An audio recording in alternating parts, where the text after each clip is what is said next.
सम्मानित साथियों, तुम्हारे हाथ में होगी देश की बहुजन समाज पार्टी की राष्ट्रीय अध्यक्ष, तुम्हारे हाथ में उत्तर प्रदेश प्रदेश की 4 बार मुख्यमंत्री रह चुकी पूर्व सांसद, करोड़ों करोड़ों बेसहारा दिलों की आवाज आदरणीय बहन कुमारी मायावती जी हमारे बीच में पहुंच चुकी है। मैं गुजारिश करूंगा बहुजन समाज पार्टी की राष्ट्रीय अध्यक्ष आदरणीय बहन कुमारी मायावती जी से कि वो आए और इस चुनावी विशाल जनसभा को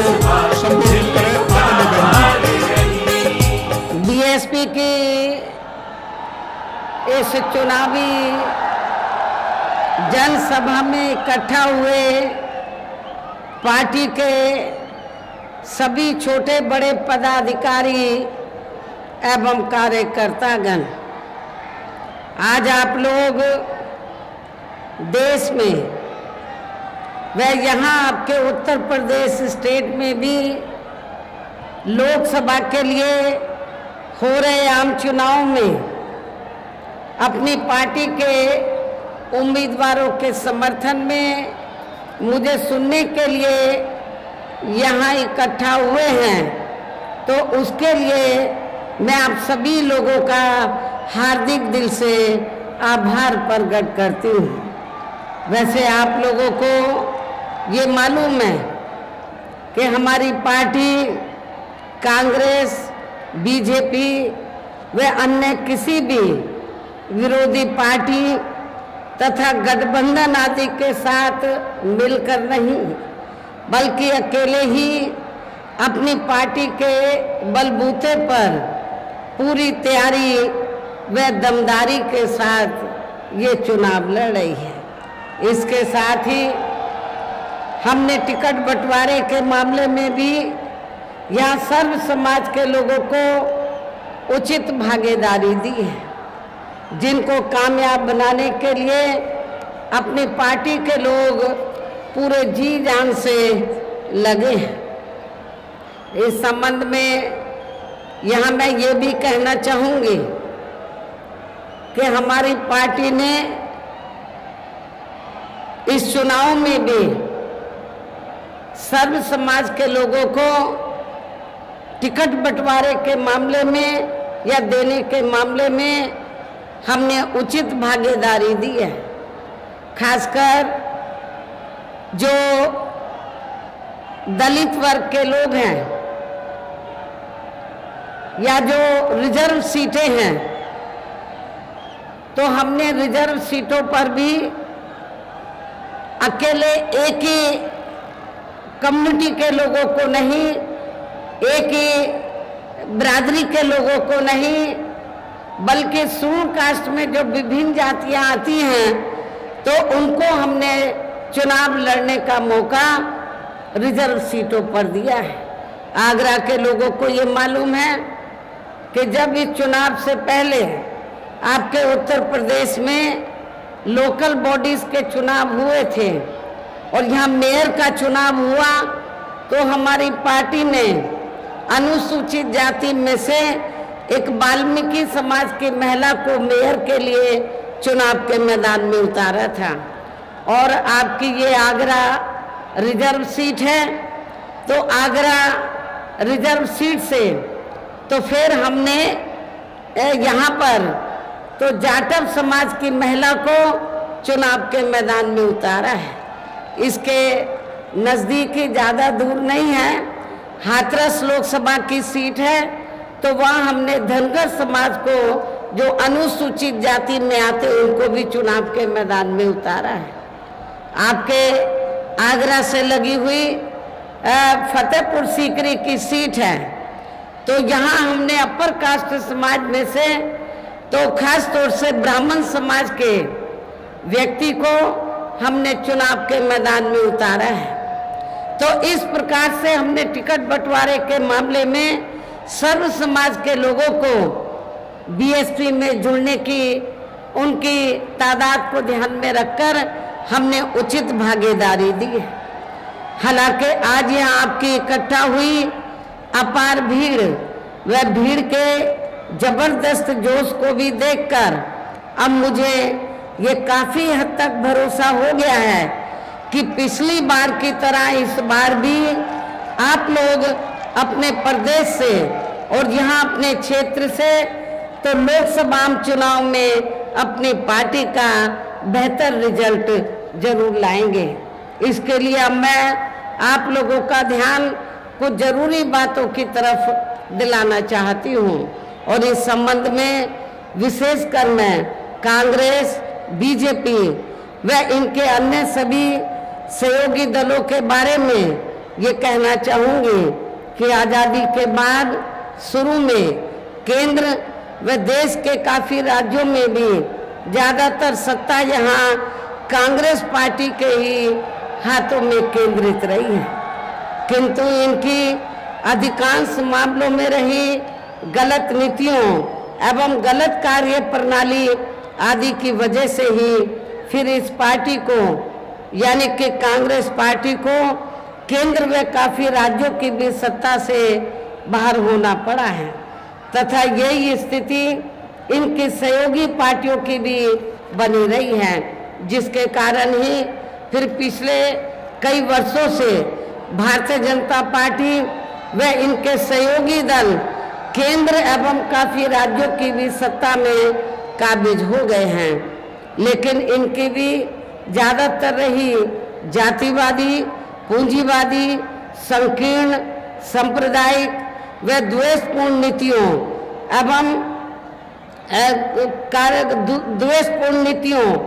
एवं कार्य प्रणाली आदि से तथा इनकी कथनी व करनी में भी काफ़ी अंतर होने की वजह से अब ऐसा लगता है इस बार ये पार्टी भी यानी कि भारतीय जनता पार्टी भी केंद्र की सत्ता में आसानी से वापस आने वाली नहीं है, बशर्ते यदि ये चुनाव इस बार फ्री एंड फेयर होता है तथा आम चर्चा के मुताबिक वोटिंग मशीनों में भी कोई गड़बड़ी आदि नहीं की जाती है और वैसे भी इस बार चुनाव में इनकी कोई भी पुरानी एवं नई चल रही नाटकबाजी, जुमलेबाजी व गारंटी आदि काम में आने वाली नहीं है, क्योंकि अब देश की जनता काफ़ी हद तक इस बात को समझ चुकी है कि इनकी पार्टी ने अब तक देश के विशेषकर गरीबों, कमजोर तबकों, मध्यम वर्गीय एवं अन्य मेहनतकश लोगों को जो इन्हें अच्छे दिन दिखाने के असंख्य प्रलोभन भरे वायदे किए हैं तथा अनेकों हवाई व कागजी गारंटी आदि भी दी है, तो उनका जमीनी हकीकत में अभी तक इन्होंने लगभग 1/4 हिस्सा कार्य भी नहीं किया है, बल्कि इसके स्थान पर इनका ज़्यादातर समय व ताकत भी या इनके अपने चहेते रहे बड़े बड़े पूंजीपतियों एवं धन्ना सेठों को ही ज़्यादा से ज़्यादा मालामाल व धनवान आदि बनाने में तथा इन्हें हर स्तर पर छूट देने व बनाने में ही लगी रही है, जिनके अधिकांश आर्थिक सहयोग से ही ये पार्टी व अन्य पार्टियां भी अपना संगठन चलाती हैं तथा चुनाव आदि भी लड़ाती हैं, जिसका काफ़ी कुछ खुलासा बॉन्ड की आई रिपोर्ट से भी हो जाता है। इसके साथ ही अब ऐसा लगता है कि कांग्रेस पार्टी की तरह ही बीजेपी ने भी केंद्र की तमाम सरकारी जांच एजेंसियों का ज़्यादातर राजनीतिकरण ही कर दिया है। इसके अलावा देश के किसान वर्ग भी वर्तमान बीजेपी की सरकार में शुरू से ही अपनी विभिन्न समस्याओं को लेकर काफ़ी ज़्यादा दुखी व परेशान रहे हैं और अभी भी हैं, जबकि यूपी में 4 बार हमारी पार्टी की रही सरकार ने इनके हितों का भी हर स्तर पर विशेष ध्यान रखा है। हमारी पार्टी की रही सरकार ने तो किसानों को खेती करने के लिए समय पर इनको सस्ते साधन उपलब्ध कराए और इसके साथ ही तो इनकी फसल का भी हमारी सरकार ने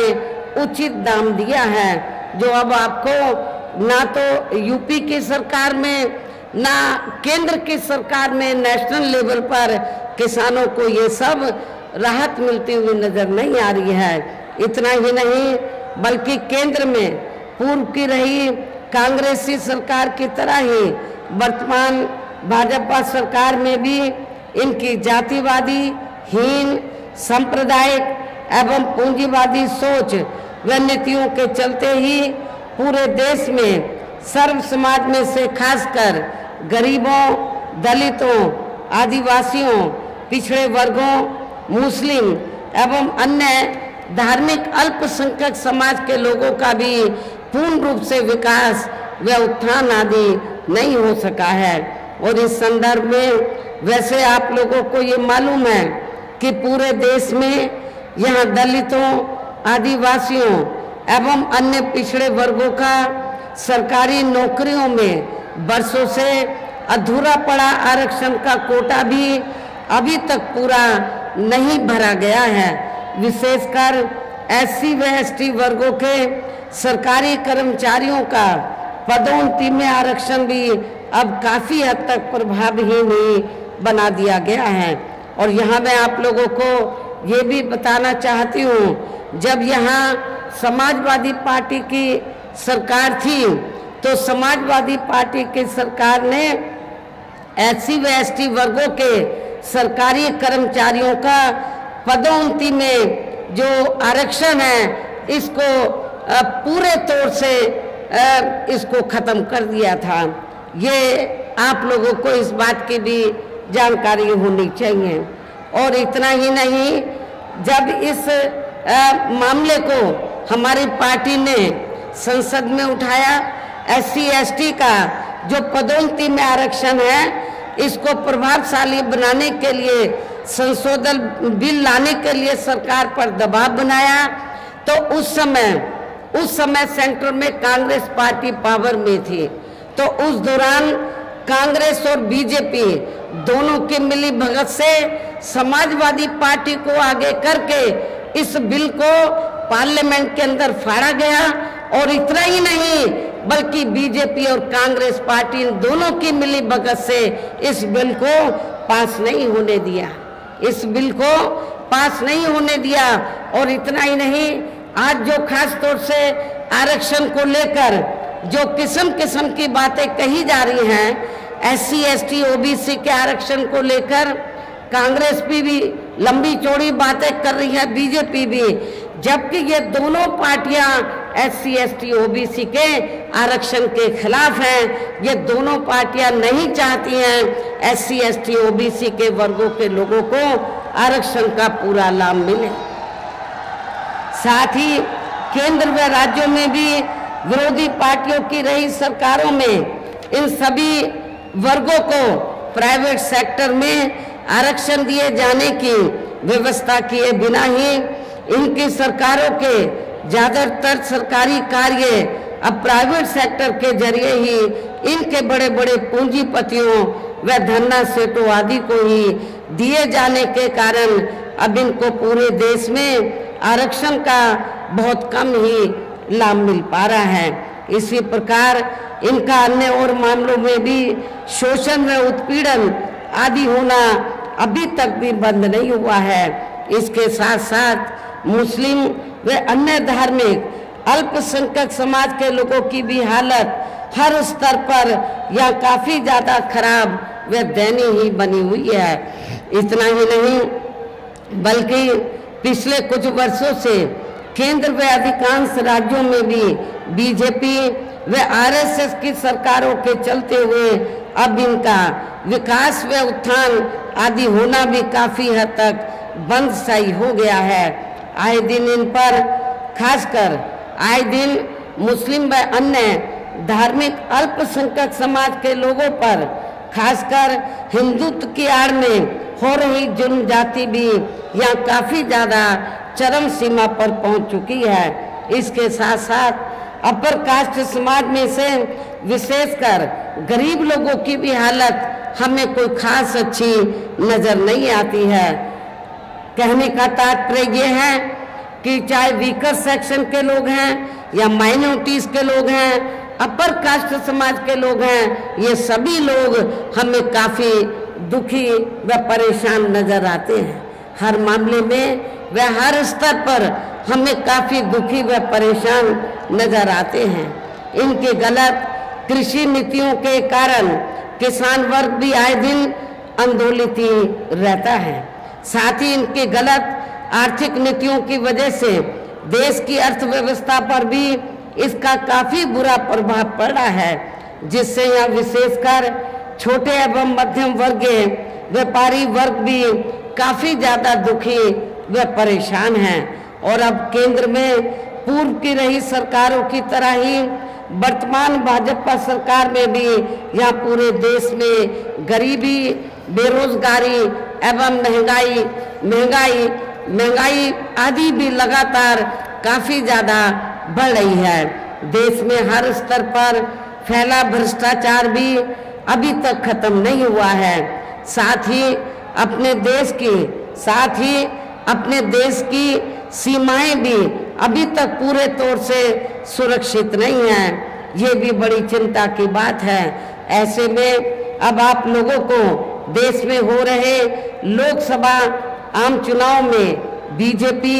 आप लोगों को आम चुनाव में कांग्रेस, बीजेपी व इनके सहयोगी पार्टियों को भी केंद्र की सत्ता में आने से जरूर रोकना है। जिनकी गलत नीतियों व गलत कार्य प्रणाली आदि को आप लोग काफ़ी हद तक आजमा भी चुके हैं। ऐसी स्थिति में अब ये विरोधी पार्टियां इस चुनाव में भी किस्म किस्म के साम, दाम, दंड भेद आदि अनेकों हथकंडे इस्तेमाल करके केंद्र की सत्ता में आने की भी पूरी कोशिश में लगे हैं, जिनसे अपनी पार्टी के लोगों को हर स्तर पर काफ़ी ज़्यादा सावधान रहना है। और इस मामले में विरोधी पार्टियां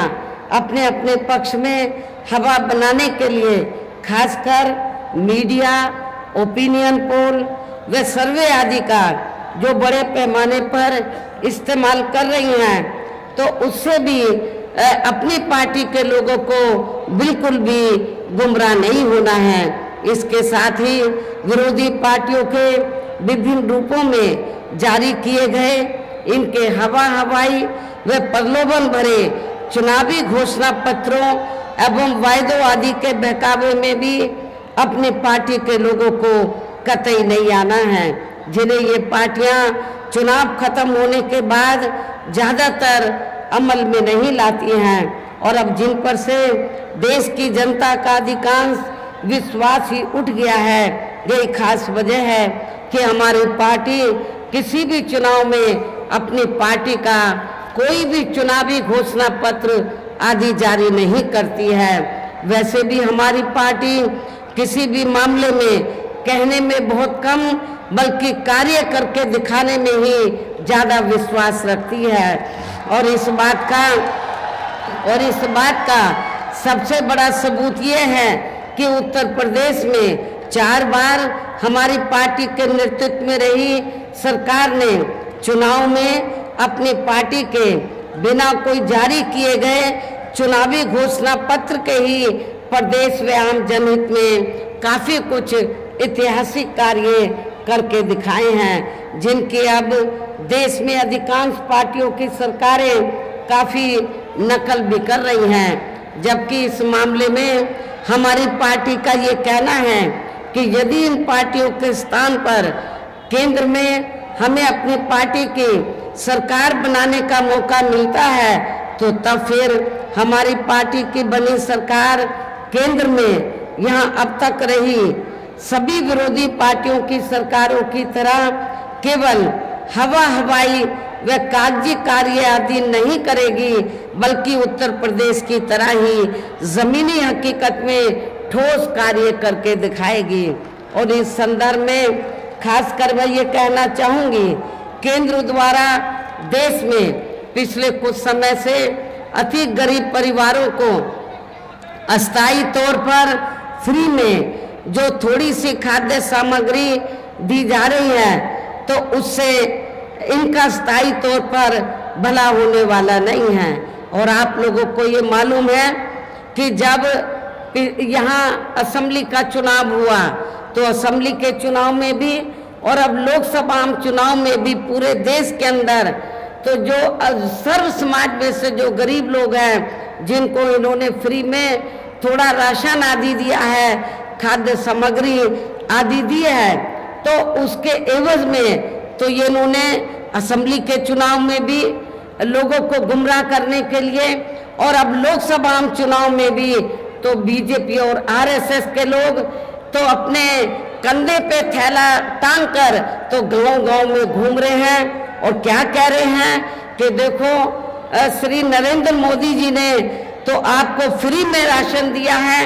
तो आपके ऊपर मोदी जी का बहुत कर्ज है, तो आप कर्ज के रूप में तो आप ये जो कर्ज है तो इस चुनाव में आपको अदा करना है, वोट के रूप में बीजेपी को वोट देकर आपको ये कर्ज अपना अदा करना है। लेकिन मैं अपने ऐसे सभी लोगों को, गरीब लोगों को ये कहना चाहती हूँ कि वर्तमान में केंद्र की जो भाजपा सरकार ने जो गरीब लोगों को थोड़ा जो फ्री में राशन आदि दिया है तो ये कोई बीजेपी ने अपनी जेब से नहीं दिया है, श्री नरेंद्र मोदी जी ने अपनी जेब से नहीं दिया है, बल्कि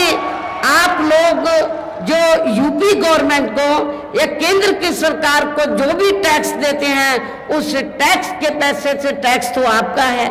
टैक्स जनता देती है, तो जो पैसा आप लोग टैक्स के रूप में देते हैं उस पैसे से ये राशन दिया जा रहा है। इसमें बीजेपी का कोई एहसान नहीं है और ना ही श्री नरेंद्र मोदी जी का इनका कोई एहसान नहीं है, कोई कर्ज नहीं है। आप लोगों का ये पैसा है, आप लोगों ने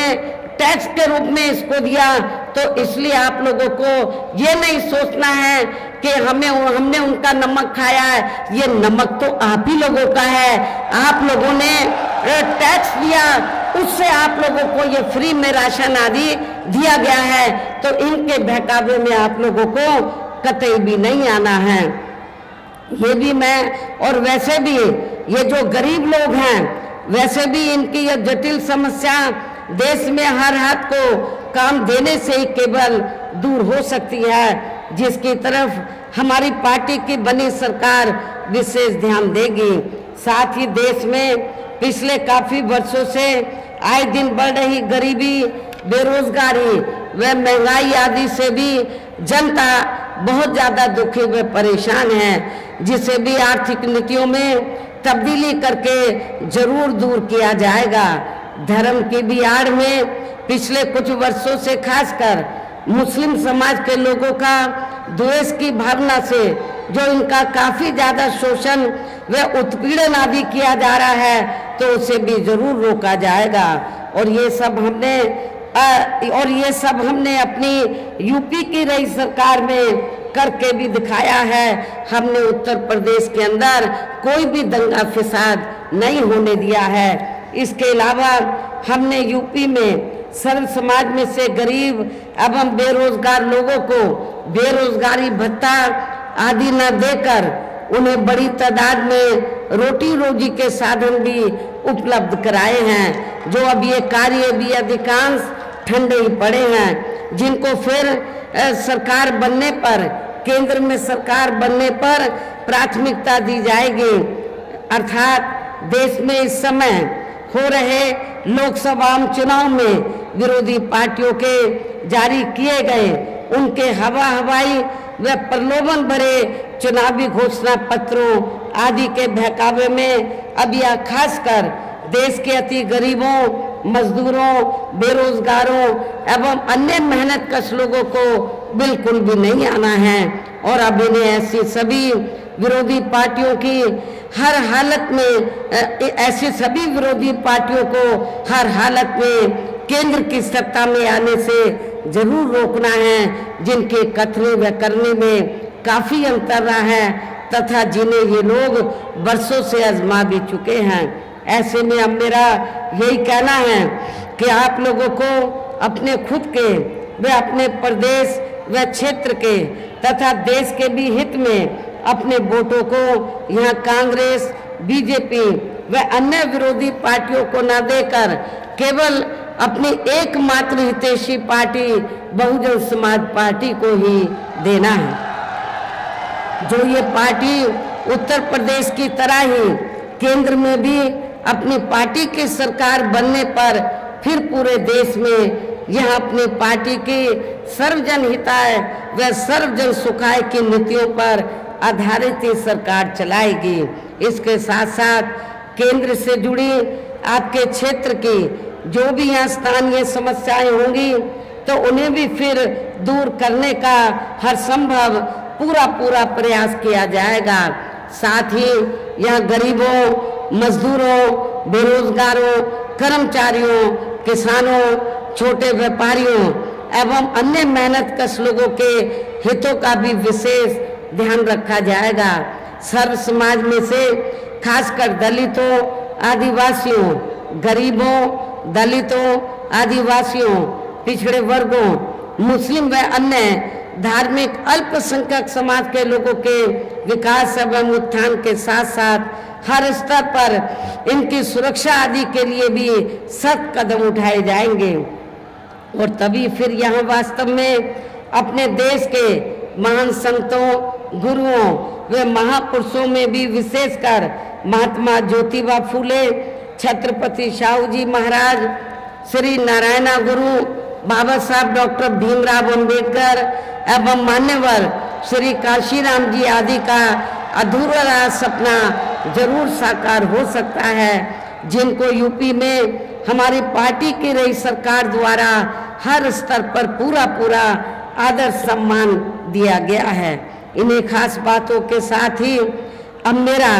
देश व आपके स्टेट के भी हित में, आपके क्षेत्र के भी हित में आप लोगों को ये मालूम है कि हमारी पार्टी का चुनाव चिन्ह क्या है? हाथी। आप लोगों को बहुजन समाज पार्टी का जो चुनाव चिन्ह हाथी है, हाथी चुनाव चिन्ह के सामने वाले बटन को दबाकर आप लोगों को अपनी पार्टी के इन तीनों प्रत्याशियों को रिकॉर्ड तोड़ वोटों के अंतर से जरूर कामयाब बनाना है, विजयी बनाना है। इनको पार्लियामेंट में जिताकर जरूर भेजना है। इस खास अपील के साथ ही अब मैं अपनी बात यहीं समाप्त करती हूँ। जय भीम, जय भारत। दिल्ली में सरकार बनेगी, निश्चय दिल्ली अपनी होगी। सत्ता बहना चलाए वो लक्ष्य पे बढ़ती जाए, सत्ता बहन चलाए